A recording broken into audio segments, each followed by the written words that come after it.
اعوذ باللہ من الشیطان الرجیم، بسم اللہ الرحمن الرحیم۔ شروع کرتا ہوں اللہ تعالیٰ کے بابرکت نام سے جو بڑا مہربان نہایت رحم والا ہے۔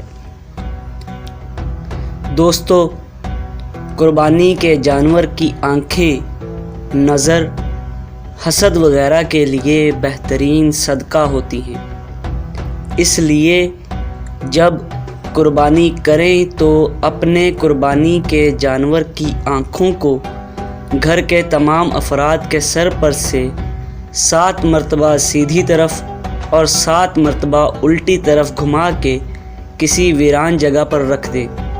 ان سے نظر، حسد، جادو اور تعویذات کے جتنے بھی اثرات آپ پر یا آپ کے گھر پہ ہوں گے وہ اللہ تعالیٰ کے کرم سے اسی پل ختم ہو جائیں گے، کیونکہ قربانی کے جانور کی آنکھیں، نظر، حسد، جادو اور تعویذات کے اثر کو ختم کرنے کا بہترین توڑ ہوتی ہیں۔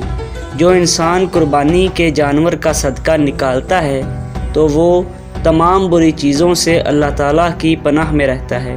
اس لیے جب قربانی کریں تو یہ عمل لازمی کریں۔ انشاءاللہ آپ تمام نظر و حسد سے پورا سال اللہ کی پناہ میں رہیں گے۔ دوستو، آج کی ویڈیو کے لیے بس اتنا ہی۔ اگر آپ کو ہماری ویڈیو اچھی لگی ہے تو لائک، شیئر اور کمنٹ کریں۔ اگر آپ لوگ ہمارے چینل پر نیو ہیں تو سبسکرائب کریں اور ساتھ میں بیل آئیکن پر بھی ضرور کلک کر دیں تاکہ ہماری ہر نئی آنے والی ویڈیو کا نوٹیفیکیشن آپ لوگوں کو سب سے پہلے مل سکے۔ ویڈیو مکمل دیکھنے کا بہت بہت شکریہ۔ اللہ حافظ و ناصر۔